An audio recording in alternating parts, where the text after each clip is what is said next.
Ça du quoi les incos, aujourd'hui une nouvelle vidéo, enquête la fin de l'ère des influenceurs par Tifa Soa. On va entrer dans le vif du sujet. C'est parti. J'ai les couilles, la mentale et un plan. C'est un record historique. Les marques ont dépensé plus de 30 milliards de dollars dans l'influence à l'échelle mondiale. Et ça, juste cette année. Bon, je continue à faire la prof encore un instant, mais en comparaison, c'était 2 milliards de dollars il y a 10 ans. La croissance est folle. Okay. Jamais l'influence n'a autant rapporté. Ok, peut-être que créer du contenu, c'est pas si gênant que ça. C'est pour ça que tout le monde veut se lancer, parce que moi aussi derrière, moi les gars, laissez-moi devenir influenceur s'il vous plaît. S'il vous plaît, s'il vous plaît, s'il vous plaît, s'il vous plaît.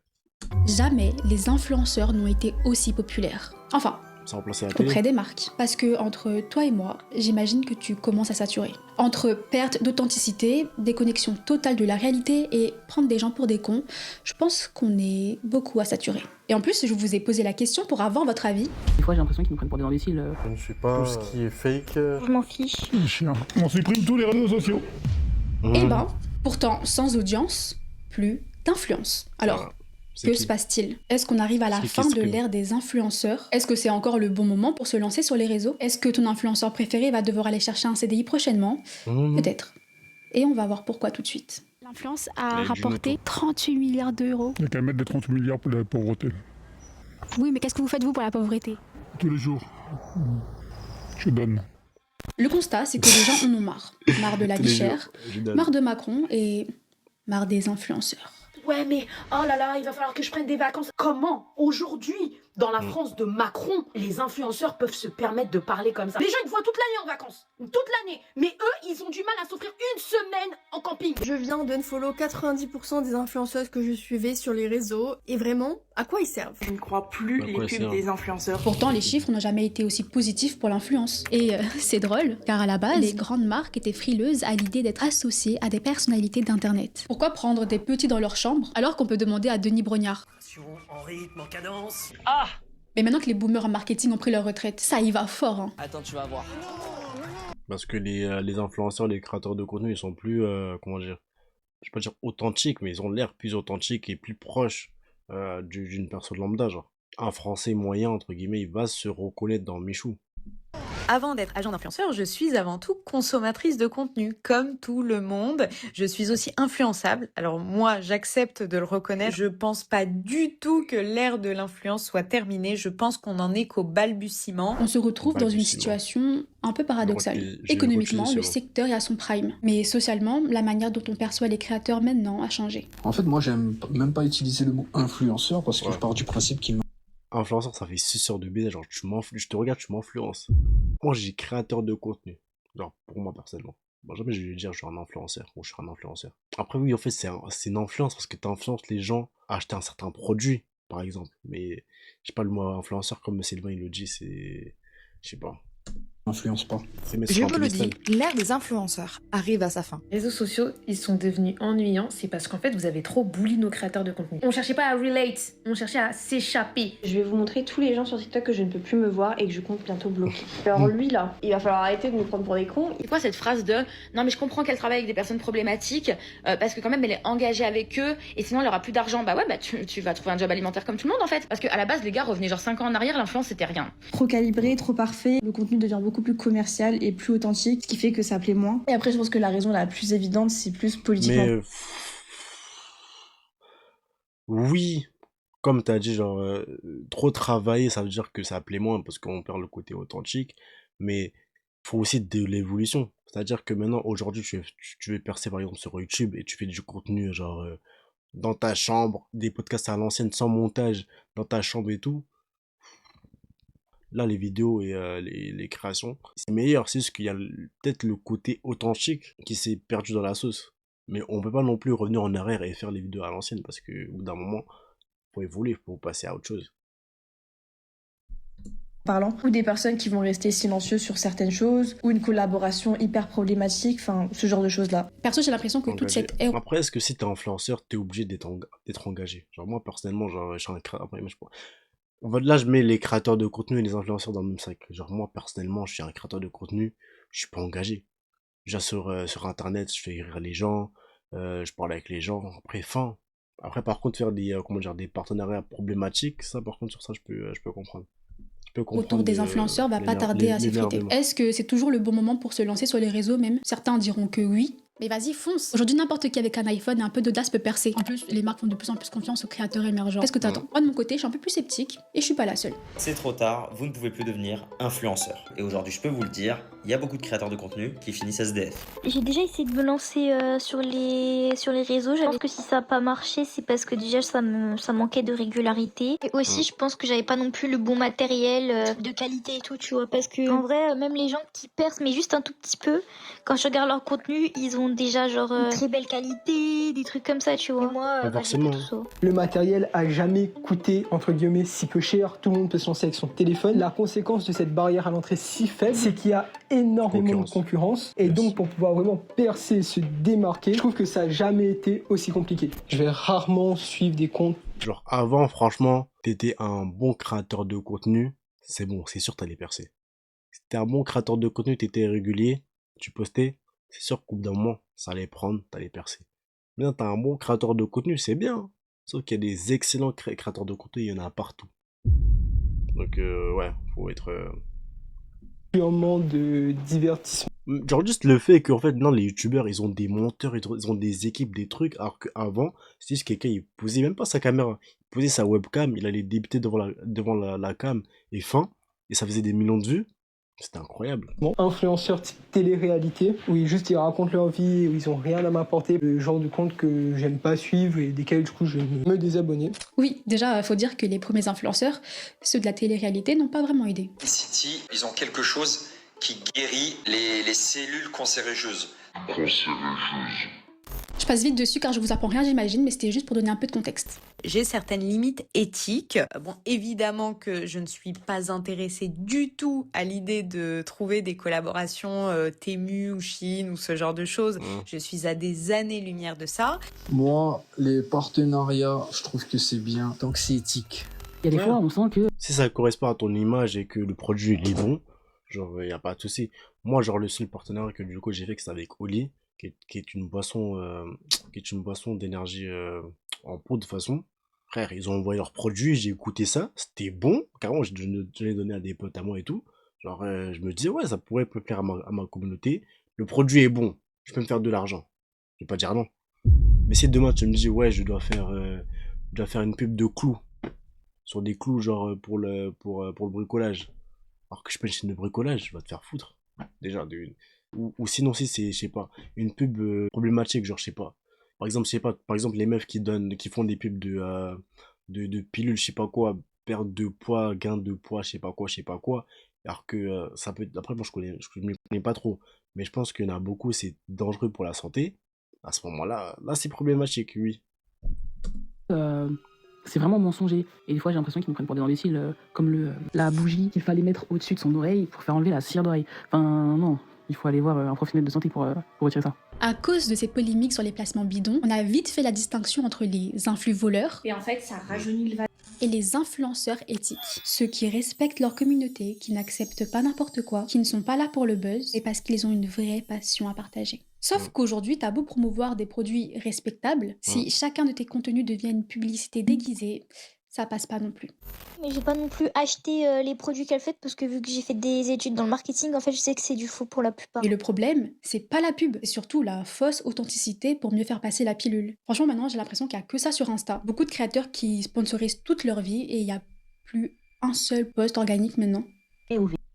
Pour moi, je suis d'accord, mais après, par contre, il y a aussi l'autre extrême où, genre, limite, j'ai l'impression, pour certaines personnes, les créateurs de contenu, ils ont pas le droit de faire des publicités.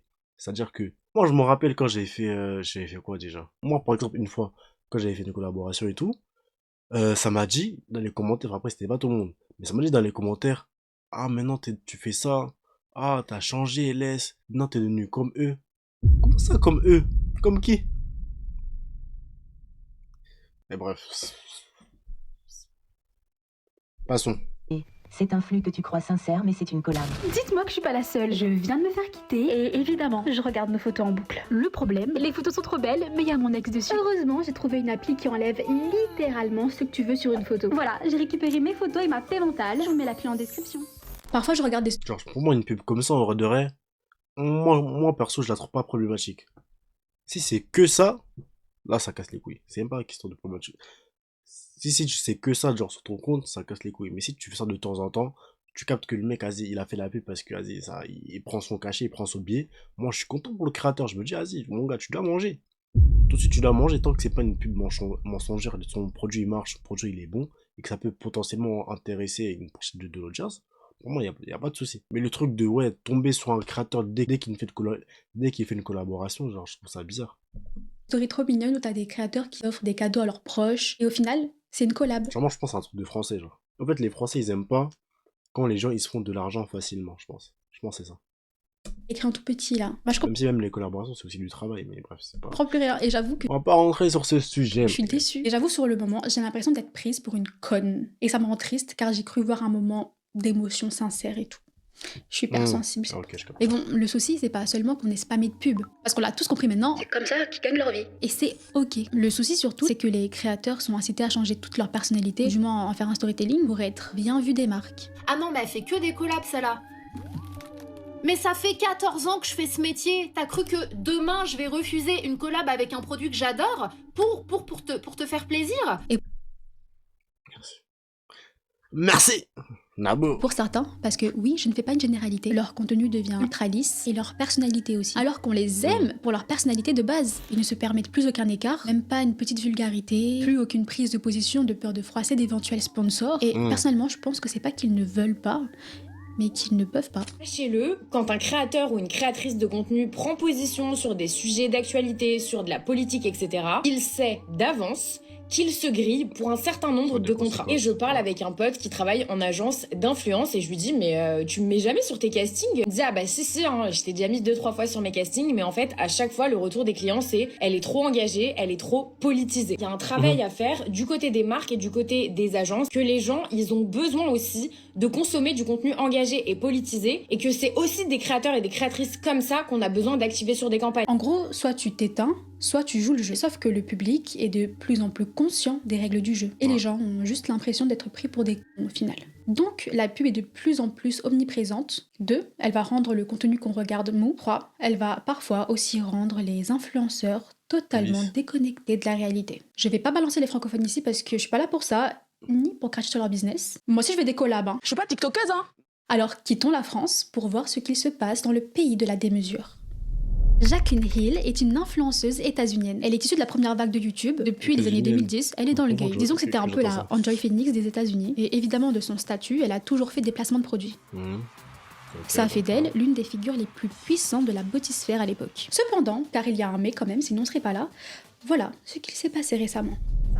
I feel like I am like trying to run through mud to connect with my followers. My views are complete shit. When you have 1 million followers, but your videos are only getting 30,000 views, I put videos out there and sometimes I just feel like I'm talking to myself. I'm like, where is my audience? Elle a posté une vidéo d'elle où elle dit qu'elle a des millions de followers, mais que ses vidéos restent plafonnées à 30 000 vues. En fait, elle dit qu'elle a l'impression de courir dans la boue pour essayer de créer une connexion avec ses followers. Et il n'en fallait pas... Alors que 30 000, c'est énorme. Mais après, je comprends ce que veut dire dans le sens où en mode... Elle est habituée à plus. Parce que je pense que en fait, tous les gens qui font du contenu, ils peuvent un peu se reconnaître, même si là, il abuse. Dans le sens où, genre, avant, pour moi, faire 1000 vues, c'était une dinguerie. T'as vu? Faire 1000 vues, c'était une dinguerie. Alors qu'aujourd'hui, pour moi, c'est normal. Ça fait que si demain, je sais pas, sur mes vidéos, sur la prochaine principale, je fais du quoi? À peu près minimum 60K, t'as vu, par vidéo. Si demain, je pose des vidéos, je commence à faire du 10K, ce qui est bien. 10K, c'est bien. J'ai qu'à mettre en mode frère. Qu'est-ce qui se passe? Plus pour déchaîner les enfers. Une connexion?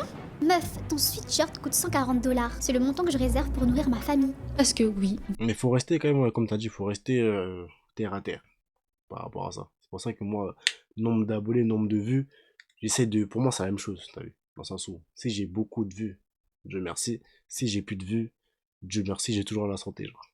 C'est ça? Voilà le genre de contenu qu'elle fait. For somebody that does not like designer hauls, then this is not the video for you. Just keep scrolling. See you next time. It's broken. It's broken from the Airwrap. I will never ever use this again. I also have a pull-out door down here that I use for like backup. 253. Ah ouais, mon gars, après, attends, si tu tu fais du contenu qui ne parle pas au bas peuple. C'est normal qu'ils soient désengagés. Wesh. Listen, I understand that I'm part of the problem because I will probably continue to shop there. Surconsommation sur surconsommation. El público ya no conecta contigo porque solo vienes a las redes cuando quieres vender algo o promocionar un producto. She can't comprehend not being the it girl anymore. I think that Jaclyn Hill is mentally stuck in 2010. Well, you know what? I have too much stuff that I never use. Let me package up some of my secondhand goods and send it out to you, District 12. Forcément, ça crée un décalage entre le créateur et son public. Est-ce que c'est la fin des influenceurs C'est live? pour ça, faut toujours. Le secret de la création de contenu sur du long terme, parce que là je parle vraiment sur du long terme, c'est être authentique. Parce que si tu es authentique, il y aura forcément quelqu'un, il y aura forcément un groupe de gens qui vont se reconnaître en toi, t'as vu. Je dis pas que oui, genre, tu vas toujours rester au top et tout. Non, mais tant que tu fais du bon contenu, t'es régulier et que t'es authentique, il y aura toujours des gens qui vont kiffer ton délire. En fait, je pense qu'ils perdent quand même un peu le sens de la réalité. Personnellement, je m'en fous un petit peu de savoir quel est le prochain voyage presse d'une influenceuse, quelle est la prochaine destination de rêve dans laquelle elle va aller, quel est le matcha qu'elle va boire ce matin. Je m'en fous, j'en ai rien à faire. J'ai commencé à unfollower parce que ça me faisait un peu bader de voir ces gens influenceurs qui avaient la chance de voyager dans le monde entier et que moi j'avais pas autant de chance entre guillemets, mais ça rendait un peu jaloux. Vous savez que pour moi c'est le contraire. C'est-à-dire que moi j'aime bien voir du contenu authentique, genre, entre guillemets des gens qui vivent la même vie que moi, mais j'aime aussi voir des gens qui vivent des vies qui sont complètement déconnectées de la mienne. C'est-à-dire que, je vais vous donner l'exemple par exemple du youtubeur Quan, je sais pas si vous voyez c'est qui. En gros lui tu connais, il a des voitures de fou, tout ça. Moi en vrai je m'en fous des gamos, mais des fois juste, je vois ses bails et tout, en plus je crois que c'est un mec il a pas mon âge, il a peut-être un an de plus que moi. Quand je vois ça je me dis wesh, la voiture de dingue, le voyage de dingue, moi aussi un jour j'ai envie de faire ça. Donc moi ça me motive. Est-ce que je suis jaloux? Oui, dans le sens où en mode je veux avoir ce que lui aussi est là, mais ça me rend pas, comment dire, quand je vois ce genre de contenu, je ressens pas du mal-être. C'est plus en mode, en fait, les gens ils sont ça en fait. Vas-y, moi aussi un jour faut que je pète un délire comme ça. Donc voilà. Donc, moi par rapport à ça, je suis différent. Ça décourageait un peu. Donc pour me reconcentrer sur ce que je fais, c'est comme si c'était... Mais je comprends qu'il y a des gens qui soient... Pour qui c'est le contraire. Un aveu d'échec, pratiquement. Comme quoi, j'ai pas la chance de voyager comme eux, donc, entre guillemets, j'ai échoué. Donc voilà, mais c'est pas parce que j'aime pas ce qu'ils font, mais c'est juste pour pouvoir me concentrer sur moi-même. Le fait de se comparer et de façon négative, de se dire « Ah, elle a un plus beau corps que moi, elle a tout ce que j'aurais jamais. » Et je pense que... Ouais, je pense que pour les meufs, par contre, c'est hard. Pour les meufs, c'est hard. Non, encore, pour les gars, c'est des trucs matériels et tout, mais genre sur le corps, parce que ça t'amenait ça t'amenait à faire des trucs de fou, hein. Ça t'amenait à t'acheter 2000 produits skincare recommandés par cette influenceuse. Ça te poussait à faire des régimes, à faire des trucs de fou, prendre des compléments qui sont interdits par la loi carrément, tellement c'est dangereux. Mais toi tu te dis, vas-y frère, j'ai envie d'avoir mon BBL, je sais pas quoi. Frère, je pense que ça va être une dinguerie pour les meufs. Après je pense que c'est plus les meufs qui consomment en vrai les produits qui consomment les produits d'influenceurs. Wow. Parce que les meufs, elles sont plus jugées par rapport à leur physique et par rapport aux choses comme ça. Alors que les gars, en vrai, les influenceurs, ouais, je pense que une influenceuse sera toujours plus vendeuse qu'un influenceur.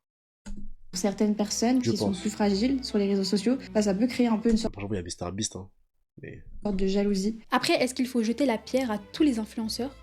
Non, car il y en a qui restent naturels.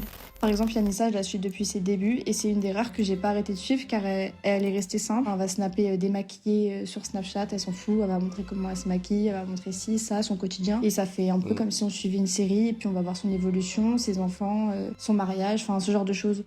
Je trouve que c'est une personne sur laquelle je peux... C'est pour ça que je dis sur du long terme, rester authentique, en vrai c'est son meilleur pari. M'identifier entre guillemets et qui a monté les échelons on va dire dans sa vie et ça reste inspirant donc voilà je la suis. Elle a dit la vérité, elle a dit la vérité sur les revenus qu'elle percevait à peu près. Et en tout cas je préfère des personnes qui sont terre à terre, qui ont encore la valeur de l'argent. Yanissa même si elle est riche, elle a la valeur de l'argent, elle montre son naturel, elle est pas tout le temps maquillée, bien apprêtée et ça qu'on aime en fait. Ce caca là, c'était le pire et le meilleur de ma vie. Et puis, est-ce qu'on peut jeter la pierre aux autres influenceurs aussi? Ceux qu'on estime qui sont déconnectés de la réalité? Pas vraiment. Eh bien, forcément, mon opinion est Parce qu'il y en orientée, a, ils sont vraiment déconnectés de la réalité parce qu'ils vivent pas la même réalité. Donc, elle est subjective puisque je suis agent d'influenceur et que c'est un nouveau métier. Il faut mais je pense que quand t'es... Après moi, je suis pas encore dans cette position-là, mais les gars, aidez... Les gars, faites-moi percer. Voilà, faites-moi percer. Mais j'allais dire quoi? Si moi... What the fuck, oh, mon numéro, c'est... Bref. Si moi, demain, je deviens influenceur, comme ils disent tout ça, je commence à toucher des sommes astronomiques, je fais des partenariats par-ci, par-là, par-là. En fait, il faut quand même que j'ai un élément qui fasse que je vais rester terre à terre. Genre mon entourage, ma famille, peut-être, je sais pas, quelque chose. accepter, les lignes sont en train de bouger et les créateurs de contenu, qu'on aime ou qu'on n'aime pas ce qu'ils font, ils sont en train de bouger les lignes. Ils sont précurseurs, donc ils se prennent des critiques plein la tronche. Ah mais vous faites ça pour l'argent, ah mais gna gna gna gna gna. Oui. Ouais, vous faites ça pour l'argent, mais vous, les gens qui regardez les influenceurs, vous allez pas au travail. Genre, en fait, pourquoi on prétend que, en fait, tout le monde ne veut pas avoir de l'argent? Pourquoi on fait semblant? Oui, bah en attendant, il faut payer des factures. Parce qu'en vrai, aujourd'hui, on est tous dans l'économie de l'attention. Et l'attention, c'est une ressource qui s'épuise très vite. En fait, quand t'es influenceur, créateur, tout ça, t'as un patron. Et ton patron, c'est l'algorithme. C'est un patron plutôt toxique, lui. Tu ne postes pas assez. Donc là, tu vas poster. Surtout quand t'es sur TikTok. Moi, franchement, les TikTokers, je sais pas comment ils font. Les gens qui, vraiment, les gens dont leur activité principale, c'est TikTok, je sais pas. Ça va être une pression de malade. Genre, tous les jours, tu te dis, je dois poster, je dois poster, je dois poster. Ça doit stater, ça doit stater, ça doit stater. Encore YouTube, c'est un peu plus chill. On va dire à peu près sur YouTube, si tu postes toutes les semaines, 2 semaines, bon, ça dépend de ton contenu. Parce que, bah, par exemple, si tu postes tous les 2 mois et voilà. Mais tu postes toutes les semaines en vrai de vrai, ça va. L'algorithme, il est tranquille avec toi. TikTok, carrément, si t'es pas actif, il va littéralement, je vous jure, il va littéralement te supprimer des abonnés. Puni. Par exemple, YouTube va te recommander en priorité les youtubeurs que tu as regardés récemment. Parce que leur but, c'est de te faire rester le plus longtemps possible sur la plateforme. Comme ça, t'es pas déçu de ce que tu vas regarder. Oui, là, je parle de YouTube car je connais. Donc je vais vous raconter un peu les coulisses, d'accord? Mais c'est un peu le même principe pour toutes les plateformes aussi. Si t'as regardé la vidéo d'un tel dernièrement, alors c'est que tu l'aimes bien d'après l'algorithme. Et c'est lui qui va apparaître dans ton Explorer. Suffit qu'un créateur n'ait rien posté depuis un moment pour être pénalisé. C'est la suite logique. Parce qu'il est en concurrence avec d'autres gens qui ont posté eux du contenu et qui se sont fait regarder. J'ai déjà essayé de me lancer sur les réseaux, j'avais essayé de faire un compte TikTok. Je pense que si ça n'a pas marché, c'est parce que déjà ça manquait de régularité. Je filmais pas tout le temps, j'avais pas forcément d'imagination à chaque fois. Même principe, si tu tentes quelque chose de nouveau, puni. Tu veux innover, faire quelque chose qui sort de l'ordinaire, mais tes abonnés te suivent que pour un format spécifique. Qu'est-ce qui pourrait me pousser à unfollow un influenceur? Ça va être simplement son type de contenu change et qu'il est plus aligné avec ce que j'ai envie de voir. Ils ont beau kiffer ta personnalité. Ouais. Après, pour moi, sur ça, il y a plusieurs points. Parce que pour moi, genre, si t'es un créateur de contenu, des fois, t'évolues et t'aimes plus faire ce que tu faisais de base, pourquoi les gens, ils te connaissent. Après, je comprends que du coup, ton audience ne suivent pas parce qu'ils se sont abonnés pour toi pour X, maintenant tu fais B. C'est normal qu'ils se décrochent en vrai de vrai. Mais par contre, c'est aussi un piège. Parce que du coup, en tant que créateur, tu vas te dire, ok, là, j'ai fait un truc qui a marché, je vais que faire ça, que faire ça, que faire ça. Et tu vas tomber dans le piège de tu vas pas te renouveler. Là, par exemple, j'ai donné l'exemple d'un pote à moi, SV, qui est sur TikTok, je pense que vous connaissez. À un moment, il a fait un trend. Salut vieux! Salut vieux! Je pense que vous voyez, enfin, il y en a, ils voient c'est quel trend et tout. Il faisait ça, il a fait ça 1 fois, 2 fois, 3 fois, 4 fois. Au bout d'un moment, lui-même, il en avait marre. Ça veut qu'il a changé. Enfin, il a pas changé, mais en gros, il s'est redirigé vers d'autres contenus. Il a arrêté de faire ces trends-là, t'as vu. Après, dans les commentaires, tu vas voir des ah, mais c'était mieux l'époque où tu faisais les saluts vieux. Là, t'es plus à ton prime, je sais pas quoi, je sais pas quoi. Il a pas qu'à là, il a continué à faire du bon contenu. Ça a repris son truc, tu connais. Il est toujours en pétard et tout. Alors que s'il aurait écouté les abonnés et qu'il aurait saigné la trend, au bout d'un moment, il consomme, après il te jette à la poubelle. Donc sur le court terme, ça aurait été bénéfique, mais sur le long terme, je pense pas. Il y aura probablement une perte d'audience sur ce nouveau type de contenu. Je confirme. Et qu'est-ce que YouTube va en déduire? Oula, même si les abonnés n'ont pas cliqué, on va pas prendre le risque de recommander ça à d'autres personnes. On veut que les gens restent sur notre plateforme. Même délire si tu fais un contenu un peu touchy. Puni. Des fois, tu vas parler de sujets un peu plus sombres, plus clivants, plus vulgaires, parce que c'est la vie, quoi. Tout n'est pas tout rose, tout joyeux. En fait, on veut voir des gens qui vivent des choses réelles, qui parlent de la vraie vie, parfois même de trucs trash. On veut voir des choses authentiques. Le problème, c'est que les plateformes, en fait, elles suivent plus. Les créateurs qui parlent vrai sont souvent punis, ils sont souvent shadowban, moins bien payés, déréférencés. En fait, du coup, c'est paradoxal parce que... Mais après, c'est normal dans le sens où, genre, par exemple, YouTube, il va moins recommander une vidéo avec un sujet sensible qu'une vidéo, on va dire, qui a parlé à tout le monde et qui pourrait être appréciée par les marques. Parce que finalement, YouTube, c'est qui paye YouTube? YouTube, en fait, YouTube, il paye les YouTubeurs avec l'argent que les marques, ils payent YouTube pour caler du coup, leur publicité. Donc, c'est normal, en vrai. C'est logique, plutôt. On peut pas dire que c'est une bonne chose, mais c'est logique. Que le public veut du réel, mais les plateformes récompensent encore ce qui est lisse. Sauf que YouTube, par exemple, comme je vous l'ai dit, ils veulent que les gens restent sur la plateforme. Ok, mais pourquoi, à ton avis? Pour que les gens regardent les pubs. Voilà. C'est pas nouveau. Et ben les publicités là, elles vont pas prendre le risque d'être publiées sur des vidéos potentiellement problématiques. En fait, c'est précisément pour cette raison que beaucoup d'influenceurs, influenceuses, créatrices, créateurs ne prennent parti sur aucun sujet. Donc si tu ne veilles pas à lisser ton contenu, pareil, l'algorithme ne va pas te diffuser. Et parfois le contenu est pas problématique du tout, c'est juste que tu utilises des mots qu'ils aiment pas, c'est tout. Oui, mais Tiffany, la création de contenu c'est la passion avant tout. Faut pas chercher à tout prix à percer. Je dis pas. C'était la passion. Maintenant, c'est une passion et un business. Le contraire, mais une passion, c'est fait pour être partagée à d'autres aussi. J'aimerais bien me lancer dans un contenu cuisine, mais qui change un peu, enfin qui est un peu novateur. Mais pas dans le but de percer, juste pour le plaisir, parce que j'aime beaucoup faire des montages, etc. Donc t'as tout intérêt à optimiser ton contenu un minimum, quoi. Ne serait-ce qu'en termes de montage. Moi, j'aimerais bien passer moins de temps au montage. Ne pas me sentir obligée de maquiller ma monotonie avec un montage dynamique.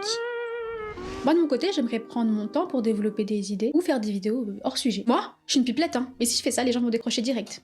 Je le sais déjà. Et c'est pas de votre faute, c'est humain. On a de moins en moins de temps, tellement de contenu à disposition, on peut pas se permettre de donner notre attention bénévolement. Bah souvent, moi j'aime bien quand c'est esthétique, mais je sais qu'il y a aussi beaucoup de curiosité, des fois de la curiosité morbide, on a envie de savoir ce qui va se passer, ressentir des émotions, être diverti surtout. Et souvent on va quitter un contenu parce qu'il nous ennuie. C'est une question de rythme. Maintenant, notre attention est tellement déréglée qu'on a besoin que tout aille vite, qu'on n'a plus envie de perdre du temps. Alors qu'en fait, des fois, il faudrait peut-être le prendre ce temps. Dans un monde où on est trop stimulé. Et c'est hyper mauvais pour le cerveau, et du coup, on n'a plus de durée d'attention normale. Quand on lance un truc, faut que ça démarre vite, c'est triste, mais c'est comme ça. Génération Z, écoute. Et vous pensez que du coup, on fait n'importe quoi? Oui. Si on balance pas une phrase d'accroche en intro, un hook, la rétention d'audience va baisser tout seul. Je vais vous montrer en quoi une bonne intro, ça change tout. Par exemple, voilà, ça tourne. Je vais vous expliquer pourquoi j'ai quitté mon CDI. Je vais t'expliquer pourquoi en 3 étapes j'ai quitté mon CDI. Tu vois la différence? On le voit tout de suite dans nos statistiques, le moment où les gens décrochent. Nous, notre but, c'est que vous décrochiez pas. Parce que si vous quittez l'application, les plateformes voient ça comme... Elle est ennuyante, elle fait fuir les gens. Son contenu nous fait perdre de l'argent. C'est une mauvaise vidéo, tu fais pas rester les humains sur l'application, t'es pas intéressante au niveau des publicités, ça fait que, vas-y, bon, on va moins recommander ta vidéo, et voilà. Docteur Mandu. Voilà. Faut qu'on arrête de la recommander. Et là, t'as beau faire du contenu passion, si tu vis de ça, tu paieras pas tes factures. Mais si on est purement dans une logique passion et qu'on ne prend pas en compte comment fonctionnent les réseaux, on est puni et on se retrouve avec 0 audience. 0 personne avec qui partager cette fameuse passion. Vous voyez? Bon, moi, pour le coup, je dirais pas que c'est une passion, mais disons que j'aime bien discuter, échanger, donner mon avis, avoir des retours. Et parler toute seule, c'est compliqué. Alors forcément, au bout d'un moment, t'as pas trop le choix. Tu dois respecter les codes. Ça veut dire te prendre la tête sur un montage, ça peut aller jusqu'à 15-30 heures par semaine, à côté de ton taf, si t'en as un, ça sur YouTube, mais sur les autres plateformes, faut quand même créer du contenu tous les jours, quoi. Sauf que, comme ça, tu peux pas tenir la cadence à long terme. Et donc, soit tu délaisses petit à petit ton taf pour te concentrer sur ton contenu, le fameux projet, tout plaquer pour devenir influenceur, soit tu payes un monteur. Mais dans les 2 cas, c'est un coût financier important. Donc, t'es contraint à faire des placements de produits. C'est un nouveau métier, il faut l'accepter. J'estime que les partenariats permettent d'apporter un revenu. Parce que le respect des abonnés, c'est bien, mais ça paye pas toujours les factures non plus. D'où les pubs. Après, le souci que je remarque, c'est pas les pubs en elles-mêmes. Ça, on l'a déjà dit et dit, on a compris. Mais c'est quand les créateurs n'ont plus d'inspi et qu'ils ne se voient pas refuser une collab. Tu te retrouves donc avec une succession de posts qui ne sont en fait que des prétextes pour faire de la pub. Après, bien sûr, ils essayent de faire passer ça au mieux ou dissimuler ça au mieux. Pour moi, il faut avoir quand même une certaine éthique par rapport aux pubs, mais pour moi, les pubs, comme elle a dit, c'est pas un problème en soi. Maintenant en France, ça passe plus trop ce genre de choses, quoi. Tu comprends maintenant pourquoi sur Instagram, tu vois les mentions collaboration commerciale écrites en police 4 et en ton sur ton. Et des fois, j'ai l'impression qu'ils font pour dans les fils. Après, rentrer dans le système, c'est pas qu'accepter de faire des pubs, hein, mais c'est aussi reprendre tous les codes du game. Par exemple, dans ma dernière vidéo, j'expliquais que j'avais du mal à demander aux gens de s'abonner, car j'avais l'impression de devenir un robot quand je faisais ça. C'est pas spontané, mais je me sentais obligée de le faire, car le simple fait de demander, ça a vraiment un impact. Ça me gêne de faire ça, mais j'ai vraiment l'impression de devoir me conformer au système. Moi, je le fais pas. Et quand je parle de système, c'est-à-dire de devoir faire du contenu régulièrement, de façon industrielle, censurer les mots interdits, etc., etc. Et vraiment, c'est un peu à cause de tout ça, selon moi, que l'ère des influenceurs va finir par imploser. Lui, il faut gueuler plus fort pour se démarquer. Celles qui ont commencé là-dedans il y a 5-10 ans, ça y est, elles ont un monopole et les nouvelles venues arrivent sur un marché qui est déjà saturé. Je pense juste qu'il faut crier plus fort, qu'il faut accepter d'être non consensuel parce que si c'est pour faire du copier-coller des trends à gauche à droite, en fait les gens ils sont lassés. Ça y est, ils veulent plus. Aujourd'hui, il y a vraiment des meufs qui peuvent percer juste parce qu'elles sont belles ou même des mecs qui peuvent percer juste parce qu'ils sont beaux. En fait, c'est tout ou rien. C'est soit t'arrives à percer d'un coup, parce que t'es belle ou parce que tu montes tes fesses. Non, il n'y a pas que ça, ma copine. Hein. Enfin, il y a des gens comme ça. Ils ont de la chance. Bravo à eux. Mais si tu fais du vrai contenu original, mon gars, en vrai, si tu fais du bon contenu et tu l'amènes de manière intéressante et intelligente, il n'y a rien qui t'empêche de percer. C'était régulé. Comme ça. Parce que si ça continue, le public va finir par ressentir une sorte de lassitude face à ce... Genre moi je trouve, genre en vrai, on dit que ouais, les réseaux, les vidéos, les réseaux, tout ce qui est création de contenu, c'est devenu claqué et tout. Mais moi je trouve, en fait, en vrai de vrai, aujourd'hui, on va dire la création de contenu c'est à son prime, je dirais pas ça, mais je trouve qu'il y a du contenu pour tout. C'est-à-dire que tout le monde peut trouver sa part. Si t'aimes du contenu trash, je te jure qu'il y en a. Si tu veux du contenu, du contenu lisse, tout beau, matcha, tout ça, mon gars, il y en a encore plus. Si tu veux quelqu'un qui te parle d'histoire, il y a des chaînes, il y a des chaînes YouTube sur l'histoire, sur les maths, sur l'école, sur plein de choses. Divertissement, sur tous les domaines que tu peux imaginer. Mais par contre, je pense que le truc qui a changé, par contre, c'est le monopole. Je pense qu'il y aura beaucoup des influenceurs, il y en aura toujours, mais ils vont être un peu plus, ils auront moins le monopole sur le marché. C'est-à-dire qu'il y aura plus il y aura plus de moyens influenceurs, vraiment de gros influenceurs. T'as vu, genre des gens qui ont des 20 000 abonnés, tout ça, genre. Enfin, 20 millions d'abonnés, plutôt. Ce type de contenu sans âme produit un peu de façon mécanique. Et c'est encore plus mécanique quand le contenu est produit avec l'IA. Et là, pour moi, c'est vraiment problématique. Et là, je parle pas juste d'images générées, mais de créateurs dont tout le contenu, toutes les idées, toute la personnalité repose entièrement sur ChatGPT. Moi, je peux clairement vous dire qu'ils sont ceux qui l'utilisent alors qu'ils font genre que non. L'IA dans la création de contenu. Les gens qui l'utilisent pour générer des images. Genre moi, par exemple, moi je donnais mon exemple surtout. Moi, du coup, ceux qui savent pas, j'ai une chaîne d'animatique où je raconte des story time.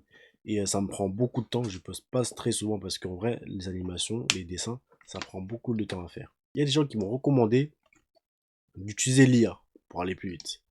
Ce qui est une solution, mais je me dis en vrai, je trouve que c'est un manque de respect à l'art de l'animation de faire ça. Parce que du coup, comme je fais de l'animation, je sais c'est quoi de faire de l'animation. Je sais que ça prend, je sais l'effort, le temps, la difficulté de cette discipline-là. Donc prendre l'IA vite fait pour faire mes vidéos, alors qu'il y a des gens qui passent des semaines, des mois à faire de l'animation, je trouve que c'est un peu un manque de respect. Genre si moi j'aurais commencé avec l'IA directement, vas-y, ça aurait été différent. Mais par rapport à mon parcours, je me vois un peu mal utiliser l'IA pour générer des vidéos. Mais les gens qui l'utilisent, en vrai, pour moi c'est leur choix. Voilà. C'est leur choix. C'est juste que moi personnellement, je me vois un peu mal je me vois mal le faire. Après sinon, par rapport aux gens qui utilisent full IA par rapport à leurs vidéos, par rapport au script, par rapport à l'image, par rapport à tout, par rapport à leurs idées, vu que l'IA est accessible à tout le monde, Je pense que c'est les gens-là, ils vont pas durer. Il y aura du contenu IA qui va percer, ça y a pas de souci. Mais vraiment tirer son épingle du jeu par rapport à ça, pour moi ça va être dur parce que si toi tu utilises l'IA comme un avantage, tout le monde peut l'utiliser. Du coup, il y a personne qui se démarque. Le contenu en soi, il peut se démarquer, mais les créateurs en soi, ils vont pas se démarquer. Déjà les mains, je sens que je vais bitcher. Bon, déjà, je vais pas faire la mytho qui n'utilise pas l'IA. C'est toujours pratique pour brainstormer, avoir un aperçu rapide de tel ou tel sujet, pour savoir si ça vaut le coup de se pencher dessus, d'en faire une vidéo, etc. Bref, mais moi, ce qui m'énerve, c'est pas les gens qui utilisent l'IA en soi, même s'il y a des choses problématiques dedans quand même, mais ceux qui font des contenus intelligents et qui font comme si tout ça était sorti de leur tête, alors que le sujet, l'angle, le point de vue, c'est de l'IA à 100%. Et ça s'entend. Même pas ils s'approprient le texte un peu, et je suis même pas sûre qu'ils comprennent ce qu'ils disent, ou plutôt ce qu'ils lisent. Parce que la salle de sport, à la base, ce n'est pas un zoo. C'est pas un défilé. C'est pas un terrain de chasse. C'est un champ de bataille. Parce que l'amour, c'est pas une émotion constante, c'est une promesse. Alors elle demande à être rassurée. Pas pour te contrôler, pas pour t'étouffer, mais pour calmer l'angoisse qu'elle n'ose pas toujours t'avouer. L'intuition, ce n'est pas du bruit, ce n'est pas du stress, c'est un signal. Le problème avec Brigitte Bardot, ce n'est pas une phrase, ce n'est pas un dérapage, ce n'est pas une maladresse. C'est un schéma, c'est une idéologie répétée. Ça m'énerve. Ça m'énerve. Oh là là. Facile de faire du contenu comme ça. Et comme c'est facile, forcément, plein de gens décident de se lancer sur les réseaux sociaux. Résultat, tout le monde devient des clones, répétant les mêmes choses vides avec les mêmes tournures de phrases. Vous voyez là les phrases hyper courtes, comme des listes de courses, avec des métaphores nulles et des tournures de phrases du genre ce n'est pas X, c'est Y. Pause. Pour que vous compreniez bien, pour la suite, j'ai demandé à ChatGPT de m'écrire la vidéo. Ce n'est pas juste artificiel, c'est mécanique, c'est répétitif. Ce n'est pas un élan créatif, c'est une routine. Tout le monde se lance, pas avec une vision, avec une recette. Avant, c'était différent. À l'époque de Cyprien, il fallait du matériel, une vraie caméra, pas un smartphone approximatif. Il fallait des compétences, savoir monter, bidouiller. Aujourd'hui, c'est simple, accessible, instantané. Ce n'est plus une barrière, c'est un bouton. Ce n'est plus Mais de après, l'influence. je pense qu'il y a des gens qui s'approprient l'IA. C'est-à-dire que genre, les gens qui lisent là, bon, ils ont fait la D. Mais ce que je veux dire, c'est que si tu utilises l'IA intelligemment, et surtout que l'IA il va s'améliorer au fur et à mesure du temps, il y a des... je pense que ça va devenir de moins en moins robotique, hein, et très vite. C'est du bruit. Bon, j'arrête. J'aime trop faire ça. En tout cas, percer, ça n'a jamais été aussi facile maintenant, alors qu'avant, c'était réservé à une élite. Mais non, si c'est à la portée de tout le monde, est-ce qu'il y aura encore des superstars? Pas de réseau, il n'y a pas de star. Voilà, il y aura des stars, mais il n'y aura pas de superstars. Comment il s'appelle déjà? Tifasoa, je te check. T'es mon gars. Les stars alors? Il n'y a pas de star. C'est génial l'idée. Oui. Et même si les superstars restent, est-ce qu'elles pourront encore se comporter comme telles? Par exemple, Kim Kardashian a compris que les médias changent. Et pour toujours garder une audience, elle est obligée de s'adapter. Oh my god, I'm just so tired. Kim Kardashian's latest post is a perfect example of how we're witnessing the death of celebrity culture. And it's so fascinating how very few people truly understand. Parce qu'avant, les célébrités, on voyait un peu comme des personnes mythiques en mode que tu pouvais pas approcher. Tu savais pas tu savais pas à quoi ressemblait leur journée, tu connaissais pas vraiment leur vraie personnalité ou quoi, t'as vu? C'était juste, voilà quoi, c'est des célébrités, waouh! Vous avez cet aspect, comment je pourrais dire ça? Les créatures supérieures, voilà. Alors qu'aujourd'hui, du coup, comme les gens ils veulent de l'authenticité, maintenant ils sont devenus beaucoup plus ouverts, beaucoup plus vulnérables, beaucoup plus, ils nous laissent voir un peu les coulisses, t'as vu? Non, c'est ça qui marche. Genre par exemple, je sais pas, les rappeurs. Alors, les musiciens et les rappeurs à l'ancienne et tout. Les seuls moments où tu pouvais vraiment, genre, comment dire, les voir dans la vraie vie, c'était lorsqu'il y avait un show, lorsque, tu vois, t'étais à un concert, c'est ça, on va dire, le plus proche. C'est ça, la proximité la plus proche auquel tu pouvais approcher, par exemple, un musicien. Alors qu'aujourd'hui, les musiciens, ils font des interviews à balles, tout le monde fait des interviews à part bref, PNL, tout le monde fait des interviews, tout le monde est sur les réseaux, c'est des musiciens rappeurs, mais limite t'as l'impression que c'est des influenceurs, ils font des vlogs, par exemple un Central C qui fait un vlog, vous pensez c'est pourquoi? C'est pour qu'on se reconnaisse dans le petit bonhomme, voilà. and the phase of social media that we're now in, because I've seen large brands and companies have to completely scramble, even though they've been around for decades, to find a way to actually relate with an audience online, because people are just tired of this shit. It doesn't matter if you're like a mega billionaire star, no one cares. They just want to know that you're relatable. Et comme il y a cette mort de la culture de la célébrité et qu'elle a compris, elle doit jouer la carte de l'authenticité, montrer qu'elle est comme tout le monde en fait, qu'elle fait caca comme tout le monde, pour que les gens continuent à la suivre. C'est toutes ces raisons qui font que je pense que l'influence telle qu'on le connaît est vouée à disparaître. Mais qu'en sera-t-il des gros influenceurs actuels ? Donc maintenant, aujourd'hui, tu peux vraiment faire de la D et percer. Par exemple, anime là, voilà quoi. L'époque où n'importe qui pouvait percer juste en postant, bah c'est terminé. Il y a toujours des exceptions, par exemple comme Anime, qui a une ascension de fou, mais ça reste vraiment de l'ordre de l'exception. En plus, lui, il a vraiment joué sans le vouloir, je suppose, sur le côté parasocial, un peu le mec comme tout le monde et tout, où tout le monde peut être pote avec. Maintenant, on veut des créateurs qui sont proches de nous, donc la relation parasociale a totalement changé. On cherche plus à idéaliser les gens, on cherche à s'identifier. Je pense pas qu'aujourd'hui les influenceurs... En fait, on veut que les influenceurs soient genre, ouais, t'es comme mon pote, je te connais dans la vraie vie. T'as vu? Même ça, ce côté-là, en vrai, j'aime bien le côté de créer du lien avec les gens et tout. Mais après, il y a aussi le danger de, ok, tu regardes mes vidéos, t'apprécies mes vidéos, il n'y a pas de souci. Il n'y a que du love ici. Mais en même temps, on regarderait dans la vraie vie, on se connaît pas. C'est-à-dire qu'il y a des gens, ils vont approcher des célébrités, ils vont approcher des influenceurs, des créateurs de contenu, comme s'ils les connaissaient depuis. Alors que, wesh, ils vont se permettre des choses comme si c'était des potes.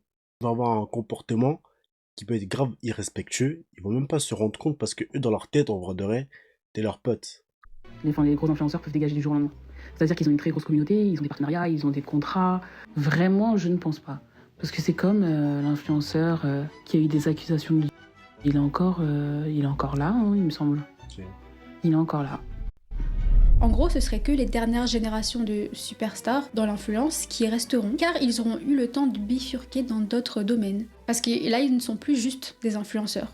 Par exemple, Paola est actrice, Lena travaille dans la mode, Squeezie a un club d'e-sport. Je pense que les influenceurs ne peuvent plus compter que sur les placements de produits pour durer dans le temps. Je pense que, par exemple, ils doivent faire une carrière peut-être sur YouTube pour faire des créations vidéo ou peut-être dans le cinéma ou à la musique. Mais du coup, ça veut dire que les petits, les moyens ou même les anciens gros influenceurs, est-ce que eux, ils risquent de plus en vivre? Parce que du coup, moins de vues, moins de partenariats ou juste moins de sécurité financière? J'ai repris le travail, voilà, TikTok c'est un peu terminé pour moi. Au début je gagnais bien ma vie, malheureusement, bon bah c'est comme ça. C'est la dèche des influenceurs et un peu du monde de l'influence. Je vais être très honnête avec vous, il y a des mois où j'ai gagné 25 000 euros.